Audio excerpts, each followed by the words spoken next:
दोस्तों, हमारे चैनल के साथ जुड़ने के लिए आपका बहुत बहुत धन्यवाद।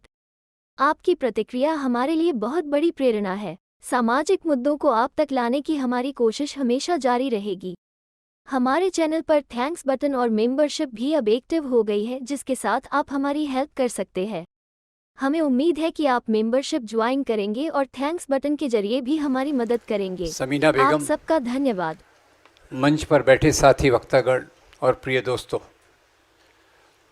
पहले तो मैं बहुत शुक्रगुजार हूँ आपका कि आपने मुझे इतनी इज्जत बख्शी, और उसी के साथ थोड़े क्लैरिफिकेशन मुझे आजकल हर जगह देना पड़ रहा है। मेरा परिचय एक इतिहासकार के रूप में देते हैं, और आपको अगर बताऊं कि मेरा ट्रेनिंग काय में हुआ तो आपको हैरानी होगी। मैं फिजिशियन एमडी इन मेडिसिन पास किया। फिर ये इतिहास से मैं क्या उलझ पड़ा, मुझे क्या लेना देना था इतिहास से। तो दोस्तों, 6 दिसंबर 1992 को जब बाबरी मस्जिद को शहीद किया गया तो मेरे अंदर भी कुछ चीज़ें टूट गई। मुझे लगता था कि भाई इस देश में मज़दूर आंदोलन, किसान आंदोलन, विद्यार्थी आंदोलन ये सब चल रहे हैं, ये समाज को बदल देंगे, और वो सपना जो भगत सिंह ने देखा था, अंबेडकर ने देखा था, गांधी ने देखा था, उस रास्ते पर हम चल पड़ेंगे। ये हिंदू मुसलमान का मामला क्या है, ये तो सॉल्व हो जाएगा, ये ऊपरी मामला है। 6 दिसंबर के बाद कहीं मुझे चोट पहुंची, और तब मैंने इतिहास को पढ़ना शुरू किया। और आज हैरानी की बात है, क्योंकि मैं ईमानदार रहना चाहता हूँ अपनी बात के प्रति। आप ये मत समझिए कि मैं पेशे से इतिहासकार हूँ, मैं इतिहास समझना चाहता हूँ, क्योंकि आज इतिहास को नफ़रत का सबसे बड़ा हथियार बनाया गया है। याद रखिए, आज अगर इतिहास को इस प्रकार से नफ़रत का हथियार नहीं बनाया गया होता तो बहादुर शाह ज़फ़र की जयंती इतने कम पैमाने पर नहीं होती। इस बात को याद रखिए। ये इसीलिए है जो इतिहास के माध्यम से मुसलमानों को एक डेमोनाइज किया गया है, उनका दानवीकरण किया गया है, कि एक कुछ लोगों को मिलकर बहादुर शाह ज़फ़र, जिन्होंने पहली बार जंग आज़ादी का नेतृत्व किया, उसके लिए हमको लोगों को जमा करना पड़ता है। एक आध बार 2-4 कार्यक्रम होते हैं, बहुत सराहनीय है। इसीलिए ये कार्यक्रम जो कर रहे हैं, दिल्ली में भी मेरे ख्याल से समीना बेगम ने इस प्रकार का कार्यक्रम किया, यहाँ आप लोग कर रहे हैं। मैं आपका बहुत शुक्रगुजार हूँ कि आप एक बहुत बड़ी जो चीज़ को छुपाया जा रहा है और उसको सामने लाने की कोशिश कर रहे हैं। और दूसरी बात यह है कि फिर संदेश क्या है। मेरे पहले के वक्ताओं ने बहुत खूबसूरती से बहादुर शाह ज़फ़र का जीवन, उनका त्याग, किसानों का विद्रोह, दलितों का विद्रोह, दलितों की इसमें भागीदारी, याद रखिएगा, बहुत महत्वपूर्ण बात रविकांत जी ने कही। किसानों का उसमें पार्टिसिपेशन, कुछ राजा जो उससे असंतुष्ट थे उनका, और बहादुर शाह ज़फ़र का इस देश को एक देखने का जो सपना था, उसको जो लाने की कोशिश बहुत अच्छे तरीके से की गई है। मैं उस पर जाना नहीं चाहूँगा, क्योंकि वक्त का मैं इस बात पर फोकस करना चाहूँगा कि आज बहादुर शाह ज़फ़र को याद करने में इतनी कंजूसी क्यों हो रही है।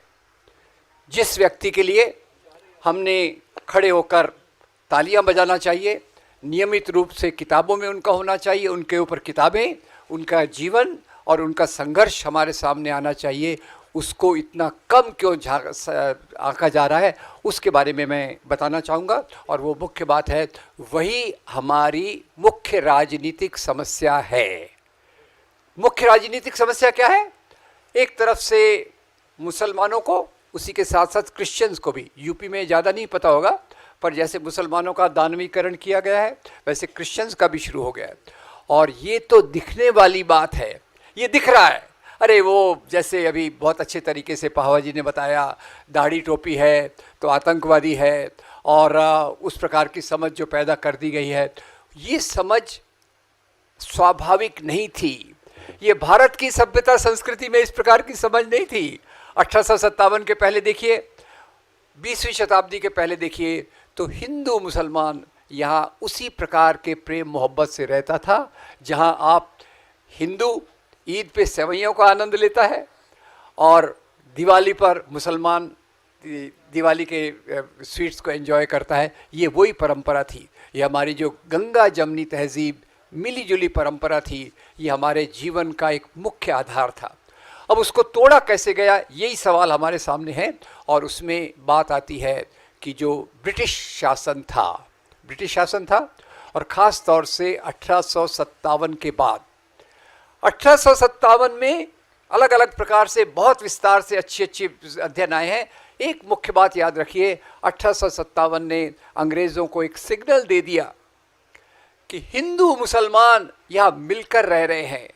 अगर बहादुर शाह जफर है तो तात्या साहब टोपे भी है, नाना साहब पेशवा भी है, झांसी की रानी भी है।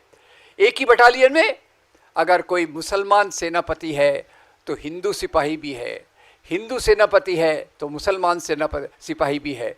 तो इसमें अगर हमको राज करना है तो क्या किया जाए? राज करना है तो यहाँ फूट डालो और राज करो की नीति को लाया जाए। और इसी के चलते आज एक बड़ी राजनीति ने जन्म लिया। ये उसका दिखने वाला भाग है। मुसलमान क्रिश्चियन विरोध दिखने वाला भाग है, और जो न दिखने वाले भाग है, इतना आसानी से नहीं दिखता पर है, वो है दलित और स्त्रियों के अधिकारों को दबाना। ये दोनों चीज़ें साथ साथ इस देश में चल रही हैं। इस पर मैं थोड़ी सी बात करना चाहूँगा कि हमारा उद्देश्य केवल मीटिंग लेकर चले जाना नहीं है। हमारा संकल्प ये होना चाहिए कि हम इस समाज को बदलें कैसे।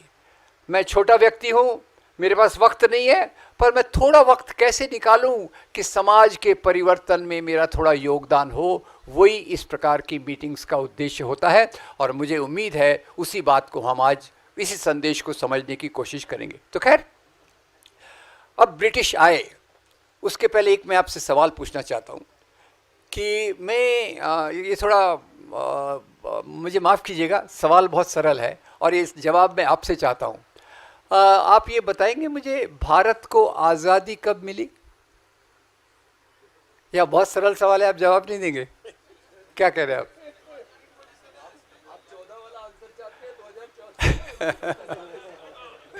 खैर, आपने पहले से ही झपाप लिया मेरी बात को, तो मैं उसमें कुछ कह नहीं सकता। अभी बात कहने की जा रही है कि जो मुस्लिम राजाओं का युग था वो हमारी गुलामी का युग था। इस प्रकार की बात को कहने की कोशिश की जा रही, जो संदीप पांडे जी ने बराबर पकड़ ली।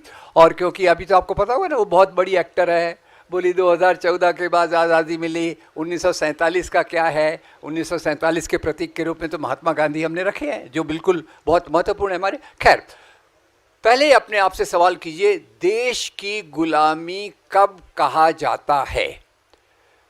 मेरे हिसाब से देश की गुलामी तब कही जाती है जब यहाँ की संपत्ति को लूटकर बाहर ले जाया जाता है, जब यहाँ का प्रशासन बाहर से चलाया जाता है। यहाँ का वाइसरॉय तो होता है, पर वो जो ऑर्डर लेता है, ऑर्डर वो लेता है लंदन से, ऑर्डर लेता है दूसरी तरफ से। तो ये देश की गुलामी जो चालू होती है वो अंग्रेज़ों के आने के बाद चालू होती है। और दूसरा ये भी याद रखिए, यहाँ जिसको मुस्लिम युग कहते हैं, गलती से वो, उसमें कोई सच्चाई नहीं है। मुसलमान राजा थे, पर क्या मुसलमान राजाओं ने यहाँ शरिया लगाई? क्या मुसलमान राजाओं ने हिंदुओं पर उस प्रकार के शरिया या दूसरे कोई चीज़ें लगाई? नहीं थी। और ये प्रशासन जो था वो मिला जुला प्रशासन था। ये हम इस बात को बिल्कुल स्पष्टता से जानते हैं कि जैसे इसके बहुत सारे उदाहरण हैं। मैं डिटेल में जाऊंगा, केवल 2 चीज़ें दूंगा। हमारे महाराष्ट्र में तो अभी आप जानते होंगे कि महाराष्ट्र में हमारे छत्रपति शिवाजी महाराज, आजकल छत्रपति शिवाजी महाराज और महाराणा प्रताप को राष्ट्रवादी के रूप में प्रस्तुत किया जाता है। पहली बात मैं आपको बता दूं कि राजा हमारे राष्ट्रवाद का प्रतिनिधित्व नहीं करते। राजा होता है सामंती व्यवस्था के शीर्ष पर बैठा हुआ, एक सबसे बड़ा इंचार्ज होता है। तो खैर, इस प्रकार से जो प्रतीक बनाए जाते हैं उसमें भी धर्म का आधार नहीं था। हमारे जैसे एक ही मैं केवल उदाहरण दूंगा, और वो राजस्थान का है। आपको पता होगा, अब पहली बार एक पार्टी का नाम आ रहा है तो उसके लिए मैं माफ़ी चाहूँगा। राजस्थान में एक बार एक सरकार आई तो उसके शिक्षा मंत्री ने कहा ये हमारी किताबों में क्या लिखा है, हल्दी घाटी की लड़ाई में अकबर जीत गए, महाराणा प्रताप हार गए। अब मैं पढ़ के हैरान हो गया, उस किताब को पढ़ के मैं हैरान हो गया। और मैंने जब स्टडी किया तो खैर ये तो आम बात है कि ये लड़ाई हुई थी हल्दी घाटी के मैदान में। हल्दी घाटी के मैदान में एक तरफ है अकबर की सेना, एक तरफ है राणा प्रताप की सेना। और अकबर की सेना को जब आप देखते हो तो अकबर उसमें है ही नहीं, अकबर इज एब्सेंट। उनको पूछने वाला कौन है, भाई तुम ड्यूटी पे हो कि नहीं? राजा को कोई पूछ नहीं सकता, अकबर नहीं है। तो अकबर के बदले सेना का नेतृत्व कौन कर रहा है? सेना का नेतृत्व कर रहे हैं राजा मान सिंह। राजा मान सिंह, और राजा मान सिंह के साथ राजपूत सिपाही भी है, दूसरी तरफ मुसलमान सिपाही भी है। तो मैं आपसे थोड़ा सा चाहता हूं कि आप भी मेरी बात में हाँ से हाँ या ना से ना मिलाएं। बताइए, अकबर की सेना में केवल मुसलमान है या हिंदू मुसलमान दोनों हैं? दोनों है, ठीक है। चलिए अब मैं आता हूं महाराणा प्रताप पर। महाराणा प्रताप 3000 सैनिक खुद सेना का नेतृत्व कर रहे हैं और उनके दो बड़े सेनापति हैं, एक का नाम है राम सिंह, दूसरे का नाम है हकीम खान सूर। तो बताइए, राणा प्रताप की सेना में केवल हिंदू है या हिंदू मुसलमान दोनों हैं? दोनों तरफ हिंदू है, यस। दोनों तरफ मुसलमान है। तो ये हिंदू मुसलमान की लड़ाई है या दो राजाओं की लड़ाई है? ये लड़ाई धर्म के लिए है कि सत्ता के लिए? और उसके लिए आज हम छाती पीट रहे हैं, अरे वो मुसलमान राजा, उन्होंने ये किया, उन्होंने वो किया। और वो खैर उसमें तो खैर बहुत सारा, अभी इस क्षेत्र में हूँ तो अभी एक आपको तो बहुत प्रिविलेज है उसका। खैर टीवी के कारण, जैसे शीतल जी सिंह ने बताया कि टीवी के कारण तो हम सब भी वो देखते रहते हैं। वो अभी राम मंदिर का उद्घाटन हुआ था, उस दिन मैं दिन भर कुछ नहीं कर पाया। मैं वो आकर्षक सीन देखते रहा कि जिसको उन्होंने बताया कि हम किसकी पूजा करते हैं, मैं उस पर नहीं जा रहा, पर वो व्यक्ति दिन में 7 बार ड्रेस बदल रहा है, और ड्रेस एक से एक आकर्षक ड्रेस, और सभी धार्मिक इससे जुड़े हुए। मैं बड़ा प्रभावित हो गया। पर फिर मैं गया सुप्रीम कोर्ट के जजमेंट पे। सुप्रीम कोर्ट ने जजमेंट ने सीधा सीधा कहा कि वहाँ मंदिर होने का कोई प्रमाण नहीं है। मैं नहीं कह रहा, सुप्रीम कोर्ट से मैं पूरा खुश नहीं हूँ, फिर भी एक सुप्रीम कोर्ट ने कहा वहाँ मंदिर होने का कोई प्रमाण नहीं है, और भगवान राम का जन्म वहीं हुआ था, इसका भी कोई निश्चित प्रमाण नहीं है। तीसरी बात, 1949 में वहाँ रामलल्ला की जो मूर्तियाँ रखी गई थी, 1949 में रामलल्ला की जो मूर्तियाँ रखी गई थी वो एक अपराध था। और 6 दिसंबर 1992 को जो मस्जिद गिराई गई वो भी एक अपराध था। मैं नहीं कह रहा, सुप्रीम कोर्ट पूरे अपनी मजबूरियों के बावजूद ये कह रहा है। तो ये जो चीज़ें हमारे सामने आ गई हैं, मुसलमान राजा मंदिर तोड़े, निश्चित रूप से तोड़े। पर क्यों तोड़े? क्या केवल मुसलमान राजाओं ने मंदिर तोड़े? तो यहाँ मैं आपको बताना चाहूँगा, एक किताब को जरूर रेफर कीजिएगा। वो किताब है राज तरंगिणी। कवि कल्हण राज तरंगिणी में लिखते हैं, 11वीं शताब्दी में राजा हर्षदेव ने अपने राज्य में एक नए ओहदे का निर्माण किया, और ये ओहदे का टाइटल आप जरा एनालाइज करके देखिए, संधि विच्छेद करके मुझे बताइए। इस ओहदे का शीर्षक था देवोत्पतन नायक। 3 शब्द है, राइट? देव उत्पतन नायक, वो अधिकारी जो देवताओं की मूर्तियों को उखाड़े। इसका अपॉइंटमेंट कौन कर रहा है? हिंदू राजा, मुसलमान राजा? हिंदू राजा। और उसके आगे लिखता है, भैया वही मूर्तियां तोड़ कर लाना जो सोने चांदी की बनी हो, वही मूर्तियां उखाड़ कर लाना जिसमें हीरे जवाहरात जड़े हों, पत्थर की मूर्तियां आम लोगों के लिए छोड़ देना। तो मंदिर तोड़े गए, मंदिरों में संपत्ति थी। आज ही मैंने एक मंदिर के बारे में पढ़ा, उसका मंदिर का 3 लाख करोड़ की कुछ संपत्ति है। पता नहीं, मैंने अखबार में पढ़ा, सवेरे मेमोरी के कारण भूल गया हूँ। तो मंदिरों में संपत्ति होती थी, कई बार मुसलमान राजाओं ने तोड़ा, कई बार हिंदू राजाओं ने तोड़ा, कई बार सत्ता के लिए चीज़ें हुई। और फिर एक और बात कही गई, क्योंकि आज मैं इसलिए खास तौर से कह रहा हूँ, मैं आऊँगा इस बात पर कि मुसलमान नेताओं का भी आज़ादी के आंदोलन में कितना योगदान था, इसको भी ज़रा याद रखिए। ये जो बात बहादुर शाह जफ़र से चालू होती है, उसको आगे देखिए।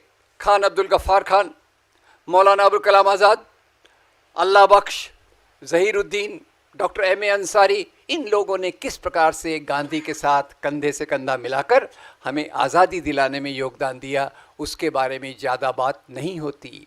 हमारे दोस्तों को इसके लिए रिसर्च करना पड़ता है, निकालना पड़ता है, और उसमें मुशीरुल हसन ने तो बहुत अच्छा रिसर्च किया है, और उसकी एक सामान्य किताब भी आई हुई है, शम्सुल इस्लाम की है, विभाजन के विरोध में भारतीय मुसलमान। आप लोग उसको रेफ़र कीजिएगा, बहुत ज़रूरी है, क्योंकि आज बात यही चल रही है कि जैसे ये सब चीज़ें की गई हों। अब एक बात और मैं कह दूं कि जैसे मंदिरों के बारे में कहा जा रहा है, उसी प्रकार से एक और बात कही जा रही है। ये बात भी बड़ी मज़ेदार है। भारत में इस्लाम कैसे फैला? तो ज़्यादातर है भाई, ठीक है, मुसलमान राजा घोड़े पर बैठ कर आए, उनके एक हाथ में तलवार थी, एक हाथ में कुरान थी, ऐसा ज़्यादातर लोग कहा जाता है। उन्होंने लोगों को तलवार से डराया और कुरान को स्वीकृत करा दिया। अब आपने तो सुन लिया, पर कई बार मैं जाता हूँ छोटी छोटी गैदरिंग में, ये नौजवान लोग थोड़ा सोचते भी हैं, बोलते भी हैं। एक बार मैंने ऐसा कहा, लोग बोलते हैं मुसलमान राजा घोड़े पर बैठ कर आए, उनके एक हाथ में तलवार, एक हाथ में कुरान थी। तो 2-3 स्टूडेंट, लड़के लड़कियां खड़े हो गए, बोले सर ये पॉसिबल कैसे है? अगर राजा के एक हाथ में तलवार है, एक हाथ में कुरान है, तो घोड़े की लगाम कौन संभालेगा? मैंने कहा ये तो मुझे भी नहीं पता। और फिर इस्लाम के जानकार मेरे गुरु और दोस्त डॉक्टर असगर अली इंजीनियर, बहुत सीखा मैंने उनसे इस्लाम के बारे में। उन्होंने बताया कि जो ज़बरदस्ती से फैलाया जाए, जो ज़बरदस्ती से फैलाया जाए वो इस्लाम हो ही नहीं सकता। और यही बात जो दूसरे रूप में भी देखने को मिली, और यही बात मैंने सीखी स्वामी विवेकानंद से। आपको आश्चर्य होगा, जब यहाँ कहा जाता है कि इस्लाम को ज़बरदस्ती फैलाया गया, मुसलमान राजाओं ने ये किया वो किया, उसके कारण आज के मुसलमानों के खिलाफ नफरत पैदा की जाती है। और जो संदीप जी बता रहे थे कि गुजरात मॉडल आ जाता है, मुसलमान एक तरफ, हिंदू दूसरी तरफ। मैं भी जाता था, तो एक दिन मैं शाम को वर्कशॉप के बाद जा रहा था, चलो थोड़ा टहल के आएंगे, तो मैं एक तरफ जाने लगा, तो दोस्तों ने बोला उधर मत जाओ, वहाँ बॉर्डर है। मैंने कहा इंडिया पाकिस्तान बॉर्डर है? बोले नहीं, इसके उस तरफ मुसलमान रहते हैं। तो अब बॉर्डर देश के अंदर पैदा हो गए हैं, और ये गुजरात मॉडल है जिसकी पूजा कई लोग करते हैं। खैर, अब ये स्वामी विवेकानंद भी अपनी रचनाओं में लिखते हैं कि ये कहना बिल्कुल गलत है कि इस्लाम यहाँ तलवार की नोक पर फैला। जाति व्यवस्था वर्ण व्यवस्था के अत्याचार से बचने के लिए, जाति व्यवस्था वर्ण व्यवस्था के अत्याचार से बचने के लिए लोगों ने इस्लाम धर्म को कबूल किया। और ये जो उन्होंने कबूल किया, सूफी संतों के प्रभाव में कबूल किया। और वही देखिए AR रहमान, अपने वो जो म्यूज़िक डायरेक्टर जिनको बहुत सारे अवार्ड मिले हैं, AR रहमान, पहले उनका नाम था दिलीप कुमार। दिलीप कुमार से AR रहमान कैसे बन गए? हिंदू से मुसलमान कैसे बन गए? क्या ओसामा बिन लादेन ने आकर उनको बॉम्ब दिखाया कि तू मुसलमान बन जा नहीं तो तेरे को ख़त्म कर देंगे? गलत। सवाल अंदर का था, मामला अंदर का था, अंदर तकलीफ थी। वो सूफी संत के प्रभाव में आए और उन्होंने अपने धर्म का परिवर्तन किया। तो खैर, ये एक बात हो गई किस प्रकार से गलत प्रचार समाज में बढ़ रहा है। अब इस बात पर मैं आना चाहता हूँ कि जब अंग्रेज़ों ने देखा कि एक तरफ यहाँ की हिंदू मुस्लिम यूनिटी है, और तीसरी तरफ बता दूं, इसी हिंदू मुस्लिम यूनिटी में आपको मुझे बताने की ज़रूरत नहीं है, मैं उस क्षेत्र में हूँ जहाँ गंगा जमनी तहज़ीब है। और मुझे बहुत खुशी होती है ये बात सुनकर कि जब मैं जवाहरलाल नेहरू की किताब पढ़ता हूँ, डिस्कवरी ऑफ इंडिया, या उस पे बना हुआ सीरियल जो आपने अगर नहीं देखा तो ज़रूर देखिए, भारत एक खोज, श्याम बेनेगल, तो पता चलता है हिंदू मुसलमान कैसे मिलकर रहते थे। खैर, और इसी बात को तीसरी बात और बता दूं, महात्मा गांधी, उनका फ़ोटो हम केवल लगाते हैं, पर उन्होंने क्या कहा, अब जो बात उन्होंने कही उससे मुझे लगता है महात्मा गांधी भी इतिहासकार थे। उनकी किताब हिंद स्वराज पढ़ रहा था मैं। हिंद स्वराज में पढ़ते पढ़ते आया बीच में कि यहाँ मुसलमान राजाओं के राज्य में हिंदू प्रजा रहती थी, चैन से रहती थी, हिंदू राजाओं के राज में मुसलमान प्रजा चैन से रहती थी, और ये अलग कोई धर्म और राजनीति का मेल नहीं होता। तो ये एक इतिहास की वो चीज़ें हैं जो आज, जैसे शीतल पी सिंह जी ने बताया, मैन्युफैक्चरिंग कंसेंट, याद रखिए दोस्तों, ये सबसे बड़ा मैन्युफैक्चरिंग कंसेंट आज चल रहा है, सहमति का निर्माण कि मुसलमान ऐसे ऐसे ऐसे हैं, क्रिश्चियन ऐसे ऐसे ऐसे है। और उसमें सबसे मज़े की बात यह है कि मुसलमान राजाओं के कैरेक्टर को चुन के पकड़ा जाता है, और जो उसकी अच्छी बातों को छिपाकर कोई एक आध गलत बात इधर उधर हो गई तो उसके आज के मुसलमानों पर प्रतिबिंब डाला जाता है। तो ये बात अंग्रेज़ इतिहासकार जेम्स मिल ने इसकी शुरुआत 1818 में ही कर दी थी, जब उसने हिस्ट्री ऑफ इंडिया लिखा, और उसने भारत के इतिहास को 3 भागों में बांटा। इसको ज़रा ख्याल से सुनिएगा। उसने कहा यहाँ जो पहले युग था वो था हिंदू युग। अब इसके बारे में भी रविकांत जी का भी बहुत डिटेल में बता सकते हैं, हिंदू शब्द कैसे आया, हिंदुत्व कैसे बना, हिंदू राष्ट्र कैसे आया, और पहले क्या केवल यहाँ हिंदू राजा थे वगैरह वगैरह, पर इसको उन्होंने कहा हिंदू युग। उसके बाद मुस्लिम युग, अब मुस्लिम युग में भी कैसे आया उस पर मैं थोड़ी देर में आता हूँ। और तीसरा उन्होंने खुद के राज को कहा ब्रिटिश युग। उनकी चालाकी को अगर आप देखना हो तो यहाँ हो, हिंदू युग, मुस्लिम युग और ब्रिटिश युग, इस 3 के बारे में उन्होंने कहा। खैर, ये सब चीज़ों को जब उन्होंने इस प्रकार से रखा, और ये इतिहास के तरीके को हम कहते हैं कम्युनल हिस्टोरियोग्राफी। इतिहास को राजा के धर्म के चश्मे से देखना, इतिहास को राजा के धर्म के चश्मे से देखना। जैसे इतिहास में मजदूर नहीं है, किसान नहीं है, स्त्रियों की मेहनत नहीं है, व्यापारी नहीं है, दस्तकार नहीं है तो केवल एक राजा, उसकी बहुत सारी बीवियां या पत्नियां, और उसका ऐशो आराम और उसकी लग्जरी, और उसका भी धर्म को लेकर उन्होंने इतिहास को यहाँ रहा। खैर, एनीवे, ब्रिटिश यहाँ आए और ये हमारी गुलामी की शुरुआत थी। क्यों गुलामी की शुरुआत थी? यहाँ से वो कोई रहे तो सही, उनका एडमिनिस्ट्रेशन तो चलता था लंदन से, और एडमिनिस्ट्रेशन लंदन से चलता था तो मुख्य रूप से वो यहाँ 3 उन्होंने परिवर्तन लाए। Thank you. 3 परिवर्तन लाए। पहला परिवर्तन था यहाँ से संपत्ति को लूट के ले जाने के लिए, और ये याद रखिए, केवल यहाँ से कोहिनूर नहीं ले गए, वो यहाँ से हजारों करोड़ों की संपत्ति ले गए, हमारे अनाज तक को ले गए, और जिसके कारण वो जो बहुत बड़ा बंगाल का फेमीन हुआ था, बंगाल का अकाल हुआ था, वो इसी, यहाँ अनाज की कमी नहीं थी, पर अनाज को ले जाया गया ब्रिटिश आर्मी के रिजर्व के लिए। और इसके लिए खैर जो परिवर्तन चालू है, मोटे तौर पर बताऊंगा कि 3 प्रकार के परिवर्तन आए। पहले आया ट्रांसपोर्ट में, बैलगाड़ी के बदले रेलगाड़ी आ गई। और थोड़ा आपसे मैं पूछना चाहता हूँ बीच बीच में, ब्रिटिश वाइसराय कलकत्ता में रहता है, उसको यहाँ के ऑफिसर्स को लेटर्स भेजने रहते हैं। तो आप ज़रा मुझे बताएंगे, ब्रिटिश वाइसराय के आने के पहले, ब्रिटिश के आने के पहले पत्र कौन ले जाता था? नहीं पता आपको? कबूतर। आपका बहुत धन्यवाद। पर कबूतर का एक प्रॉब्लम आपको बता दूं, कबूतर जनरली लव लेटर्स ले जाते थे, फालतू लेटर्स नहीं ले जाते थे। एनीवे, तो अंग्रेजों ने बोला ये हमारे क्या काम का, इसके बदले बुलाए टेलीफोन, टेलीग्राफ, पोस्टल सिस्टम। पहले आया रेल, फिर आया मेल, और इसके बाद आधुनिक शिक्षा, आधुनिक न्याय व्यवस्था, और आधुनिक न्याय व्यवस्था के साथ जेल। ठीक, राइट? तो याद रखने के लिए आसान होगा, रेल, मेल और इसी के साथ 3 नए वर्ग अस्तित्व में आए। व्यापारी उद्योगपति जिन्होंने फैक्ट्रियाँ डाली, टाटा, बिरला, बजाज, सिंघानिया, डालमिया, उसमें काम करने वाले मजदूर, और तीसरा आधुनिक शिक्षित वर्ग। ये 3 वर्गों को मैं कहता हूँ उभरते हुए वर्ग। और दूसरी तरफ जो पुराने वर्ग थे वो ख़त्म नहीं हुए। राजा, नवाब, जमींदार, जागीरदार, जमींदारी व्यवस्था को ख़त्म नहीं किया गया। और यहाँ से ये मेरा सेंट्रल पॉइंट ये है, सांप्रदायिकता को समझने का सेंट्रल पॉइंट यही है कि इधर के उभरते वर्गों में से कुछ संगठन बने, और इधर के वर्गों में से कुछ संगठन बने। इनके केवल नाम को पहचानिए, नाम से उनका राजनीतिक एजेंडा क्लियर हो जाएगा।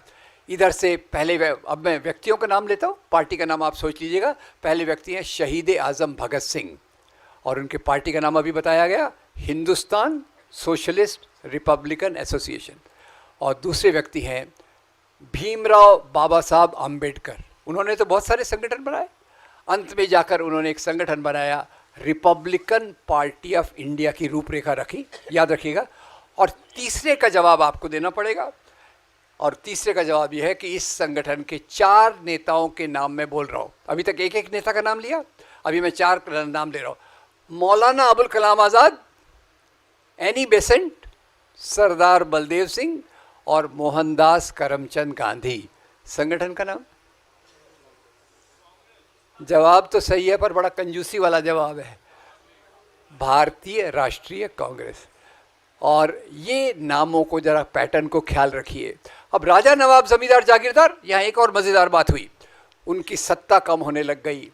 इधर से इसी परिवर्तनों के साथ ज्योतिराव फुले आते हैं, दलितों के बीच में शिक्षा को ले जाते हैं। सावित्रीबाई फुले जी लड़कियों के लिए स्कूल खोलती हैं। आज मुझे अच्छा लगता है, ऑडियंस में पुरुष भी हैं, स्त्रियां भी हैं। ये बात 150 साल पहले संभव नहीं थी, और इसके लिए सावित्रीबाई फुले एक क्रांति ज्योति के रूप में हमारे सामने आती है। तो ये 5 परिवर्तन जब आते हैं, व्यापारी, उद्योगपति, फैक्ट्रियां, मजदूर वर्ग, आधुनिक, ये दलितों के बीच में शिक्षा और स्त्रियों के बीच में शिक्षा, तो ये पुराने वर्ग के लोग जो थे, राजा, नवाब, जमींदार, जागीरदार, ये कुछ संगठनों को खड़ा करते हैं। और इन संगठनों में शुरू में केवल राजा होते हैं, नवाब होते हैं, जमींदार, जागीरदार होते हैं। बाद में चलकर कुछ शिक्षित वकील, बड़े पढ़े लिखे लोग, सवर्ण लोग उनके साथ जुड़ जाते हैं।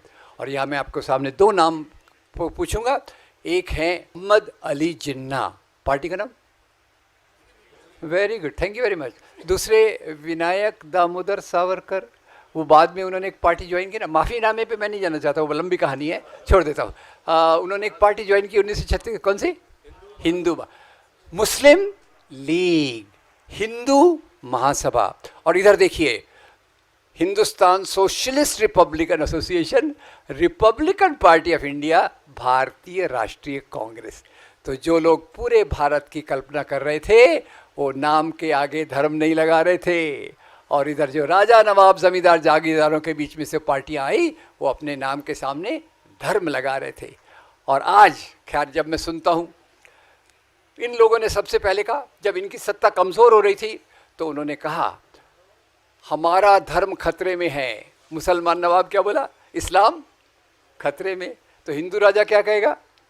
हिंदू खतरे में। आजकल भी चल रहा है ना हिंदू खतरे में, क्योंकि अभी जैसे जैसे उस नाम की पार्टी ऊपर आ रही है, तो हिंदू पे खतरा बढ़ता जा रहा है। पता नहीं ये कैसे हो रहा है, ये इंसिडेंटल हो रहा है। तो दोस्तों, ये झगड़ा वास्तव में देखा जाए तो हिंदू मुसलमान का नहीं है। ये झगड़ा है, ये संघर्ष है 2 प्रकार के मूल्यों का। एक तरफ इधर से, ये आखिरी पॉइंट कि इधर से आते हैं, एक मैं व्यक्ति को ले लेता हूँ, भीमराव बाबा साहब आम्बेडकर को, और इधर से मैं लेता हूँ के सुदर्शन।